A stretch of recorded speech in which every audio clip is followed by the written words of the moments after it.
तुम्हाला उपशम हा त्या रुग्णांमध्ये मिळू शकतो किंवा betterment of quality of life हे जे आहे हे तर निश्चित साध्य होऊ शकतं, पण तो योग त्या पूर्णपणे पद्धतीने सिद्ध झालेला पाहिजे. दुसरी गोष्ट पारदाबद्दल काय महत्वाची राहते तर अल्पमात्रोपयोगित्वात.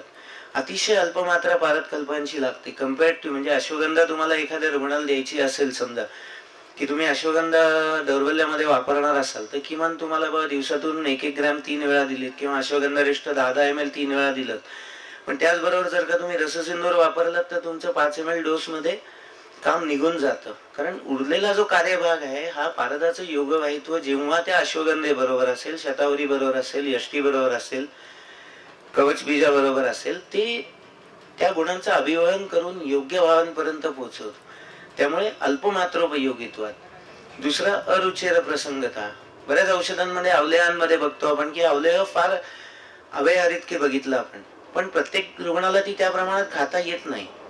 काही घृत आहेत त्या पॅलेटेबिलिटी हा प्रश्न जिथे येतो तो पारद कल्पांना पॅलेटेबिलिटी हा प्रश्न येत नाही. त्यामुळे अरुचेर प्रसंग. क्षिप्रम आरोग्यदायित्वात औषधिभ्य अधिक रसा. त्यामुळे रसाचं पारदाचं प्राधान्य का तर या प्रधान कारणांमुळे पारदाचं प्राधान्य आलेलं आहे. आता पारद उपलब्ध कसा होतो मेनली तर सिंगल अनकंपाऊंडेड फॉर्म. म्हणजे काय की एकेरी खाणीत तुम्हाला पारा निघालाय असं क्वचित होतं. बहुत करून पारद हा दुसऱ्या कुठल्या तरी मूल संसर्गांशी किंवा इतर काय म्हणतो आपण मेटल्स, एलिमेंट्स, मिनरल्स यांच्याशी कंपाऊंडेड फॉर्म मध्ये मिळतो. त्यात नॅचरल असोसिएशन हे तुम्हाला गंधकाबरोबरच त्याचं मिळतं. HGS फॉर्म ज्याला आपण हिंगोळ म्हणतो मेनली, तर हिंगोळ या स्वरूपामध्ये पारद हा मॅक्झिमम मिळतो. त्यानंतर दुसरा आपण ज्याला गिरीसिंदूर म्हणतो तर गिरीसिंदूर या स्वरूपामध्ये मिळतो. दोन्ही लाल रंगाचीच कंपाऊंड आहेत. आणि मर्करिक सल्फाइड, सिनेबार किंवा हिंगोळ जो प्राथमिकतः आपण वापरतो. हिंगोळ शुद्ध करून पण वापरला जातो फक्त चिकित्सेमध्ये, आणि हिंगोलोत्थ पारदासाठी पण वापरला जातो. आता पारदाबद्दल आपण विचार केला किंवा पारद जर एवढा गुणवान आहे तर पारदाची शुद्धी आणि या संदर्भात काय आहे तर पारद हा मुळात अपेक्षा आहे की एक तर तुम्ही तो हिंगोलोत्थ वापरा किंवा लसूणाबरोबर त्याची शुद्धी करून वापरा. त्यापेक्षा आणखीन गुणवत्तर तुम्हाला हवं असेल तर अष्टसंस्कार करून वापरा. हे तिन्ही पर्याय, तिन्ही विकल्प शास्त्रकारांनी तुम्हाला समोर ठेवलेले आहेत. परत दोष आहेत त्याच्यामध्ये. दोष सगळे तुम्हाला माहिती आहेत. वन्यज आहेत, कंजुग आहे, नागाचा दोष आहे किंवा औपसर्गिक आहेत. त्याला विविध पद्धती पण दिलेल्या आहेत. आता पद्धतींचा थोडा विचार तुम्हाला इथे करणं आवश्यक होतं की एक साधारण जर ग्रंथांचा आढावा घेतला तर किमान 50 ते 60 वेगवेगळ्या पद्धतीने तुम्हाला तोच पारद फक्त मर्दनाने शुद्ध होतो असा उल्लेख मिळतो. जसं एकीकडे म्हणतात की बाबा एकेनं लसूणेने शुद्ध होती पारदा म्हणतात किंवा 21 दिवस लसणीभरच्या रसामध्ये पारद घोटत राहा, प्रक्षालन कांजिनी करत राहा, पारद शुद्ध होतो. त्याच ठिकाणी तुम्हाला दिसतं किंवा काकमाचीच्या रसाबरोबर घोटला तरी पारद शुद्ध होतो. मग कुठे विटकरीचं चूर्ण गुळ, नंतर गृहधूम म्हणजे कज्जल आहे, अजून काही पद्धती आहेत, स्फटिका घालणे. तर या प्रत्येकाने पारदामध्ये काय काय गुणांचं वेगळं आपादन होतं का फक्त पारद शुद्धच होतो. मग कुठली पद्धत आपण निश्चित विचार करायला पाहिजे. तुम्हाला त्या पारदापासून पुढचं जे प्रयोजन करायचं असेल की तुम्हाला एखादा दृश्य कल्पना पुढे तर त्याच्यापासून निर्माण करायची असेल तर त्या पद्धतीची द्रव्य ही तुम्हाला योजना तिथे करणं आवश्यक आहे. सामान्य पद्धतीने म्हणलं तर एक पद्धतीने तुम्ही शुद्ध पारद आणि त्याची कज्जली करून तयार ठेवू शकता की ती कुठेही वापरलीत, प्रयुक्त केलीत तरी गुण हा मिळणारच आहे. मग पद्धती एवढ्या वेगळ्या का तर चिकित्सेचा विचार करता वेगवेगळ्या पद्धतीचा आणि वेगवेगळ्या द्रव्यांचा वापर करता त्या संस्कारांचं, त्या गुणांचं अभिवहन हे त्या पारदामध्ये होतं. ते गुण कुठेतरी त्यामध्ये आणले जातात आणि चिकित्सेमध्ये प्रकर्षाने गुण त्या पद्धतीने तुम्हाला वेगळे दिसतात. आता रस पारदाबद्दल आपण जर का थोडा विचार केला तर पारद ही संकल्पना द्रव्यगुणात्मक जे काय प्रस्थापित आपले सगळे नियम आहेत यांना थोडी तडा देणारी आहे.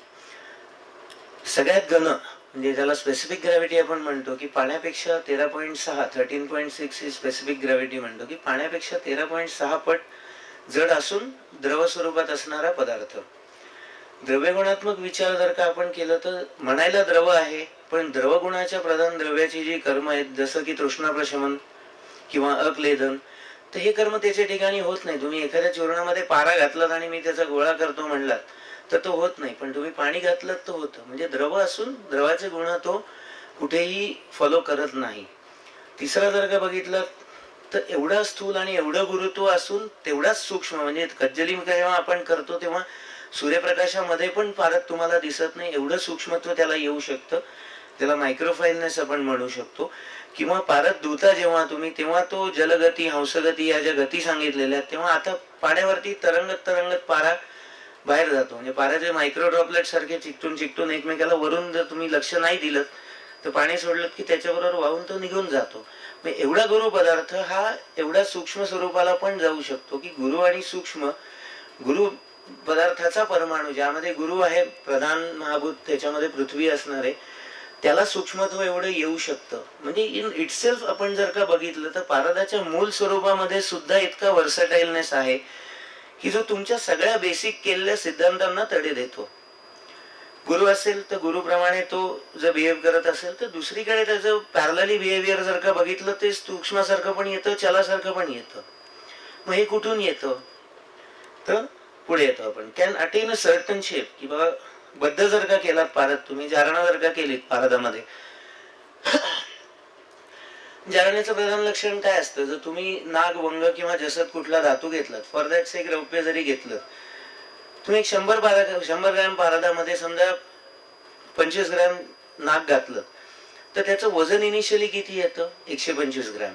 पण मग ही जारणा झाली का नाही. जेव्हा 25 ग्रॅम नाग धातू, वंग, रौप्य जे काही तुम्हाला द्यायचंय हे तुम्ही त्या पारदाबरोबर मिसळता आणि त्या पारदाचं वजन तुम्हाला 100 ग्रॅमच मिळतं, तेव्हा तो ग्रास जीर्ण झाला अशी स्थिती येते. आणि हा जीर्ण झालेला ग्रास आहे. याच्यानंतर म्हणजे तुम्ही आनंदगंधात किंवा कुठल्याही पुस्तकांमध्ये बघितलं जिथे अभ्रकसत्व जारणा वगैरे सांगितले, तर तो प्रत्येक पर्सेंटेज की 64व्या भागापासून ते पारदाच्या 64 पट पर्यंत जारणा तुम्ही त्यामध्ये अन्य द्रव्यांची करू शकता. मग प्रत्येक वेळी काही वेळा तो दधिमंड समभवेत म्हणतो, मग काका विष्टसम म्हणतो, की ती कन्सिस्टन्सी पारदाची अल्टर होत जाते. शेवटी तो घन होत जातो. पण ही कन्सिस्टन्सी अल्टर झाल्यानंतर पण वस्त्रातून जेव्हा तुम्ही त्याला गाळून घेता तो त्या मूलभूत द्रव्या सकट वस्त्रातून बाहेर येतो. रेसिड्युअल वरती राहणं हे जारणा सिद्धीचं लक्षण नाही. म्हणजे एवढा घन पदार्थ स्थूल झाल्यानंतर पण तो सूक्ष्मत्वाला जातो, परत एकत्र येतो, जुडतो आणि रिकॉन्स्टिट्यूट्स अ न्यू फॉर्म.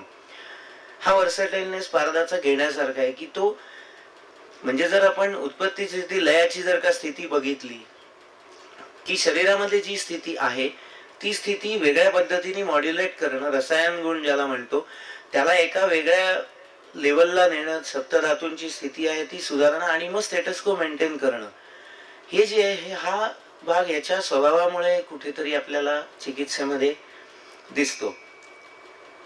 आता पंचीकरणाचा विचार केला तर आपल्याला व्यपदेशस्तु भूयसा आपण प्राधान्यता वाचलेलं असतं की कुठलाही पदार्थ जर का घेतलात तर यामध्ये तुम्हाला डॉमिनन्स हा एकाच महाभूताचा दिसतो आणि बाकी 4 महाभूत असतात ही इक्वल कॉन्टेक्स्ट मध्ये त्याच्यामध्ये एक्झिस्ट होतात.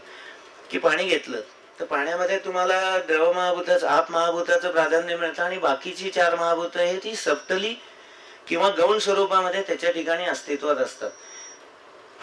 अस्तित्वात नाही असं होत नाही. पण पारदाच्या बाबतीत जर का तुम्ही विचार केला तर 5 महाभूतांच्या डॉमिनन्स आणि त्यांच्या गुणाचा प्रचिती ही तुम्हाला एकाच वेळेला येऊ शकते. पृथ्वी महाभूताचं पारदचं गौरवत्व येतं किंवा हेवीनेस गुरुत्व, आप महाभूत त्याचं द्रवत्व आहे त्याच्या ठिकाणी, तेज त्याच्या ठिकाणी अग्नीचं आहे किंवा त्याचं जे रूप आहे गलद्रौप्य निभम म्हणतो तर हे त्या ठिकाणी मिळतं. वायू पारदाचं चंचलत्व, एक थेंब जरी पडला तर तुम्हाला वेचायचं म्हणजे नाकात 9 येतात नंतर. आकाश महाभूत अप्रतिघातत्व, तुम्ही पारद एवढा जरी ठेवला असेल त्याच्यात हात घातलात तर तुम्हाला ऑब्स्ट्रक्शन कुठे मिळत नाही. हा जो आकाश महाभूताचा गुण आहे हा पण तुम्हाला पाऱ्यामध्ये एकाच ठिकाणी मिळतो. प्रणाली पारा हा एकच पदार्थ असा आहे की ज्यामध्ये 5 महाभूतांचा को एक्झिस्टन्स आपण एकाच वेळेला फील करू शकतो. बाकी कुठल्याही पदार्थ असं होत नाही. तुम्ही गुळवेल हातात घेतलीत तर पार्थिवत्वच येणार आहे, पाणी दूध घेतलं तर द्रवत्वच येणार आहे, अग्नी घेतलात तर अग्नीचंच प्राधान्य येणार आहे. पण हा एकच पदार्थ असा आहे की जिथे 5 महाभूतांचं एकत्रित संघटन एकाच वेळेला अनुभवायला मिळू शकतं. हे पुन्हा पाऱ्याचं मी विशेषत्व सांगतो की का पारा. द्रव्यगुणात्मक विचार केला तर षड्रसात्मक असलेला पदार्थ आहे पारद. गुरुवरून एका वेळे, त्याचबरोबर चल, द्रव, सूक्ष्म, शीतवीर्य, विपाक मधुर, दोषग्नता प्राय त्रिदोषग्न आहे. तुम्ही संस्कार काय पद्धतीने द्याल त्यानुसार दोषग्नता त्याची आपण बदलू शकतो, हे वैद्याच्या हातात असतं. साधारण रोगग्नता म्हणलं तर कुष्ठविकार आणि यामध्ये प्रायः जास्त प्रभावाने दृष्टीबलप्रद, त्यानंतर सर्वामय हर, रसायन, योगवाही आणि महावृक्ष. हा योगवाहित्वाचा उपयोग आपल्याला फार उत्तम पद्धतीने करून घेता येतो. विशेषतः तुम्ही एक वैद्य असाल आणि त्याबरोबर जर का तुम्ही स्वतःची औषध निर्मिती, स्वतःची फॉर्म्युलेशन नवीन, म्हणजे केवळ ग्रंथोक्त सोडून जिथे थोडं आउट ऑफ द वे जाऊन तुम्ही काही नवीन फॉर्म्युलेशन ट्राय करू शकता किंवा करू इच्छिता, तर तिथे या योगवाहित्वाचं महत्व आपल्याला खूप प्रकर्षाने लक्षात येतं. आता पारदाच्या बाबतीत 4 गोष्टी साधारण मगाशी मी म्हणलं तसं की पारद शुद्धी, अष्टसंस्कार, हिंगुलुप्त पारद, अष्टादश संस्कार आणि पारद बंद विचार, हे सगळे क्रमाने एक एक येत जातात. पारद आज तुम्हाला उपलब्ध झाला, तो तसाच्या तसा घेता येतो का? ऍक्च्युअली तुम्ही विकत घेता जो पारा, तो जर बघितलं तर मोस्टली इम्पोर्ट होतो आणि हेच chemically triple distilled mercury which is 99.999 प्युरिटीचा मर्क्युरी तुम्हाला मिळतो. पण तरी आपल्याला त्याच्यावरती जे संस्कार करून घ्यायला लागतात, तर त्यामध्ये आपण ते सुरुवात करतो. मग पहिले काय येतो तर पारद शुद्धी, मग अष्टसंस्कार, एक एक आपण बघत जाणार आहोत. शुद्धीची गरज का तर दोषहीनो यदा सुतस तदा मृत्यू जरापहा, शुद्धो अयम अमृता साक्षात दोषयुक्त रसो विषम, की सदोष पाऱ्याचा वापर करणं हे विष प्रदान करण्यासारखं आहे. साधी सगळ्यात प्रोसिजर शुद्धीची जी कोणीही फॉलो करू शकतो, की ज्याला खूप जास्त मेकॅनायझेशन लागत नाही आणि चिकाटी लागते तुमच्यामध्ये. पारद घ्या, तप्तखल्व शक्य असेल तर तप्तखल्व घ्या, नाही तर तप्तखल्व नसेल तर रसवंसरस घालून त्यामध्ये तुम्ही पारा घोटायला सुरुवात करा. रसवंसरसामधला द्रवांश हा आटत जातो आणि चिकट त्याच्या लोळ्यासारख्या व्हायला लागतात नंतर, आणि मग त्यामध्ये पारा हा सूक्ष्म बिंदुशः कणशः होऊन जिरायला सुरुवात होते. एक स्टेज येते की पारा दिसेनासा होतो. मग तो त्यात गेला का तर नाही. तो आता तुम्ही विचार करा की याच्या मागे लॉजिक काय असेल, तर तुम्ही सांख्यदर्शनामध्ये किंवा तर्कसंग्रहात बघता किंवा पिलू पाकवाद, पिठर पाकवाद हे काय असतात, तर तो कणशः जेव्हा विभक्त होऊन एकमेकांपासून परमाणू सगळे त्याचे वेगळे होत जातात आणि तो त्या रसोनाबरोबर किंवा जे काही भावनाद्रव्य तुम्ही देताय त्याच्याबरोबर एकत्र होत जातो आणि मर्दनाची जी ऊर्जा असते ही त्याला कॉन्स्टंटली मिळत असते. अग्नी हा कुठे ना कुठेतरी पारदाच्या संस्कारामध्ये इन्व्हॉल्ड असतो. तप्तखल्व असेल तर तो नॉर्मल खलापेक्षा, नॉर्मल मर्दनापेक्षा थोड्या जास्त प्रमाणात अग्नी तुम्हाला तिथे उपलब्ध होतो. पण नाही तर नॉर्मल मर्दनाची जी काही ऊर्जा आहे तुमची ती पण त्या ठिकाणी ट्रान्सफर होत असते. जेव्हा तुम्ही कांजिनी नंतर त्याचं प्रक्षालन करता तेव्हा हे सगळे पारदाचे बिंदू पुन्हा सुट्टे होत होत होत सूक्ष्मापासून स्थूल, स्थूलतर, स्थूलतम करत करत करत तो पारा कॉन्स्टिट्यूट येतो आणि त्याच्यातला काही मलभाग आहे हा रसनाच्या सरोसाबरोबर निघून जातो. आता याच्यात रसनसरस जो आहे तो पूर्ण काळा पडतो, काही मल अशुद्धी त्याच्यामध्ये जात असतील, हा भाग निघून जातो. ही झाली बेसिक शुद्धी. याच्यानंतर पण ही साधारण 21 दिवस करणं अपेक्षित आहे. त्याला दोन्ही भाग येतात की रोज तुम्ही प्रक्षालन पण त्याला करू शकता किंवा पूर्ण नष्टपिष्ट झाल्यानंतर प्रक्षालन आणि मर्दन 21 दिवस, आणि मग हा पारा पुढे कज्जली करा, त्याचा सिंदूर करा किंवा परपटी करा, जे काय सुयोग्य तुम्हाला अपेक्षा असेल त्यानुसार वापरू शकता. ही सगळ्यात बेसिक पद्धत झाली आणि ज्याच्यातून तुम्हाला सेफ्टी मिळते की या पाराची गज्जली भक्षण केल्यानंतर त्याचे त्रास तर निश्चित काही होत नाही. त्यानंतर पुढे मी आम्लकांजी मला वाटतं आपण बोललो या स्लाइड बद्दल. मग अष्ट आणि अष्टादश संस्कार. आता इथे खरा भेद सुरुवात होतो की अष्टसंस्कार कुठपर्यंत करायचे आणि अष्टादश संस्कार कुठपर्यंत करायचे. तर मूळ पारदामध्ये शक्ती नाही. जेव्हा तुम्ही त्याला शुद्ध करत जाता तेव्हा त्याच्यामध्ये एक एक जसं आपण म्हणतो की सर मगाशी सांगत होते की गंधकाची मात्रा जेवढी तुम्ही त्यात जीर्ण करत जाता तेवढं पारदाचं बल वाढत जातं. मग समगंध झाला की त्याला रोगग्नता येते, द्विगुण गंध झाला की अजून गामिता येते पुढे. असं करत तो षड्गुण जारीत जेव्हा होतो तेव्हा त्याला रसायन करत्व येतं पुढे. त्यामुळे मग संस्कार आता आपण काय बघतो तर स्वेदन स्वेदन म्हणजे सामान्यतः काय अपेक्षित असते, एक पोटली करतात, मग त्याच्यात सरशप कलका असेल किंवा काही जी पद्धत तुम्ही निवडलेत त्यामध्ये ठेवून दोलायंत्रामध्ये ठेवून सुयोग्य माध्यम, मग त्या ठिकाणी कांजी असेल किंवा इतर काही औषधांचा क्वाथ असेल ते ठेवून ठराविक वेळ तुम्ही पारदाला स्वेदन करता. त्यातला पण काही भाग कलकामध्ये निघून जातो, काही वेळा प्रक्षालन करून पुढे काढून घेता. मर्दन की स्वेदन झाल्यानंतर काय होतंय तर स्वेदन का पहिले, म्हणजे हे जे क्रम आलेला आहे स्वेदन मर्दन मूर्छन उत्थापन पातन निरोधन नियामन आणि दीपन. मर्दन पहिले का नाही आलं, सामान्य पद्धतीने जर तुम्ही बघितलं तर नुसत्या मर्दनाने शुद्ध होतो म्हणतो, पण शुद्धीनंतर संस्कार हा काहीतरी वेगळा आहे. संस्कार गुणांतरादानमिती उच्चते, म्हणून तो म्हणतो की स्वेदन पहिले का. तुम्ही समजा च्यवनप्राश साठी आवळा जर का म्हणलात की मी आवळा पहिले कापून घेतो आणि रगड्यामध्ये किंवा